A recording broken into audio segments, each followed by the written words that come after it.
ہم اسرائیل اور یوکرین دونوں کی مالی مدد کرنے کے اہل ہیں، امریکی وزیر خزانہ۔ اسرائیل نے ابھی تک رفح کراسنگ کھولنے کے بارے میں کوئی فیصلہ نہیں کیا، مصری وزیر خارجہ۔ برطانوی وزیر اعظم کا عام شہریوں کی مدد کے لیے رفح بارڈر کراسنگ کو کھلا رکھنے کی ضرورت پر زور۔ وائس آف امریکہ واشنگٹن سے اہم خبروں کے ساتھ سعدیہ زیب رانجھا۔ امریکی وزیر خزانہ جینٹ یالن نے پیر کے روز اسرائیل کے لیے امریکہ کی بھرپور حمایت کا اعادہ کیا اور اس بات پر زور دیا کہ امریکہ اسرائیل اور یوکرین دونوں کی مالی مدد کرنے کا متحمل ہو سکتا ہے۔ America can certainly afford to stand with Israel, and we also can and must support Ukraine in its. امریکہ نے غزہ کی پٹی میں حماس کے عسکریت پسندوں کے ساتھ جنگ میں مصروف اسرائیل کو ہتھیار اور عسکری مدد فراہم کی ہے۔ لکسمبرگ میں برطانوی نشریاتی ادارے اسکائی سے خصوصی گفتگو کرتے ہوئے یالن نے کہا کہ امریکی معیشت انتہائی اچھی کارکردگی کا مظاہرہ کر رہی ہے اور وہ دونوں ملکوں کی مدد کرنے کی متحمل ہو سکتی ہے۔ انہوں نے کہا کہ ہم اسرائیل کے ساتھ کھڑے ہیں، لیکن یہ ضروری ہے کہ معصوم شہریوں کی جانوں کو بچانے کی کوشش کی جائے۔ ہم وائس آف امریکہ واشنگٹن سے آپ سے مخاطب ہیں۔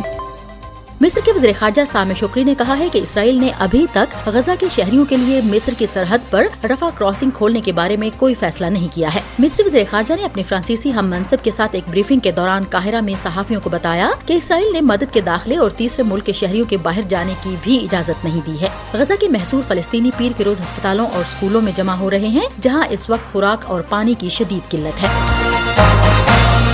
اقوام متحدہ کے امدادی سربراہ مارٹن گریفٹس نے کہا ہے کہ وہ غزہ کی پٹی میں امداد کے راستے کھولنے کے لیے مذاکرات کی غرض سے مشرق وسطیٰ کا سفر کریں گے۔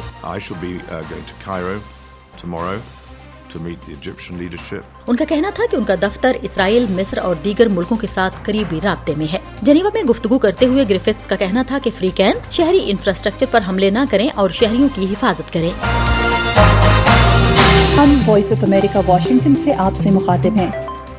ایران کی وزارت خارجہ نے پیر کو کہا ہے کہ حماس ممکنہ طور پر اسرائیلی یرغمالیوں کو رہا کرنے کے لیے تیار ہے، لیکن اس کے لیے پہلے اسرائیل کو غزہ کی پٹی پر فضائی حملوں کو روکنا ہوگا۔ حماس کے عہدیداروں نے کہا ہے کہ وہ یرغمالیوں کی رہائی کے لیے ضروری اقدامات کرنے کے لیے تیار ہیں، لیکن ان کا کہنا تھا کہ اس طرح کے اقدامات کے لیے ایسی تیاریوں کی ضرورت ہے جو غزہ کے مختلف حصوں پر روزانہ کی جانے والی بمباری میں ناممکن ہے۔ اسرائیلی فوج کا کہنا ہے کہ حماس نے اس کے 199 شہریوں کو غزہ میں یرغمال بنا رکھا ہے۔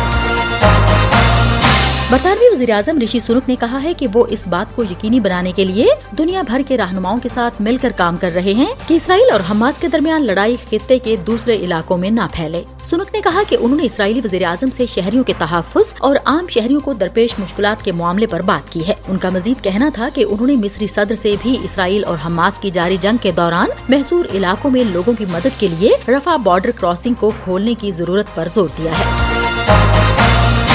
امریکی وزیر دفاع لارڈ آسٹن نے جمعے کو اسرائیل میں اپنا دورہ جاری رکھا اور تل ابیب کے ایئر فیلڈ پر امریکی فوجیوں سے ملاقات کی اور اسرائیلی دفاعی افواج کے لیے ہتھیاروں کی ترسیل کا جائزہ لیا۔ انہوں نے فوجیوں کے کام کو سراہتے ہوئے کہا کہ اسرائیل کو ممکنہ طور پر بہت زیادہ عسکری ساز و سامان کی ضرورت ہوگی۔ آسٹن نے اپنے دورے کے دوران کہا تھا کہ پینٹاگون اسرائیل کو مزید فوجی مدد فراہم کرنے کے لیے تیار ہے۔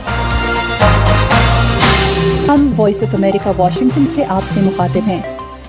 فرانسیسی صدر ایمانوئل میکرون نے ملک میں دہشت گردی کے واقعات کے خطرے کے باعث ایک خصوصی سیکیورٹی میٹنگ کی ہے۔ جمعے کے روز ایک ہائی اسکول میں ایک ٹیچر کو چاقو سے وار کر کے ہلاک کر دیا گیا تھا اور پیر کے روز ہلاک ہونے والے استاد کو اسکول میں خراج عقیدت پیش کرنے والے طلباء اور اساتذہ کو اسکول میں بم کی دھمکی کے بعد خالی کرا لیا گیا۔ میکرون نے وزیر اعظم اور دیگر اہم حکومتی ارکان کے ساتھ ساتھ اعلیٰ فوجی اور انسداد دہشت گردی کے عہدیداروں کے ساتھ دوپہر کے وقت ایک سیکیورٹی میٹنگ کرنے کے لیے بیرون ملک سفر کو منسوخ کر دیا۔ انہیں البانیہ میں مغربی بلقان کے سربراہی اجلاس میں شرکت کے لیے جانا تھا۔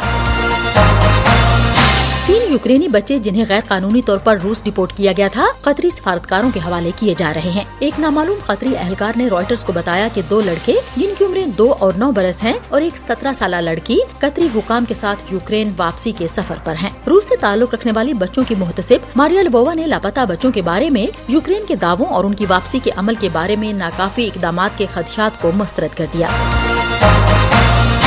اس کے ساتھ ہی اہم خبروں کا یہ بلیٹن اب ختم ہوتا ہے۔ سعدیہ زیب رانجھا اور ایڈیٹر ندیم یعقوب کو اجازت دیجیے۔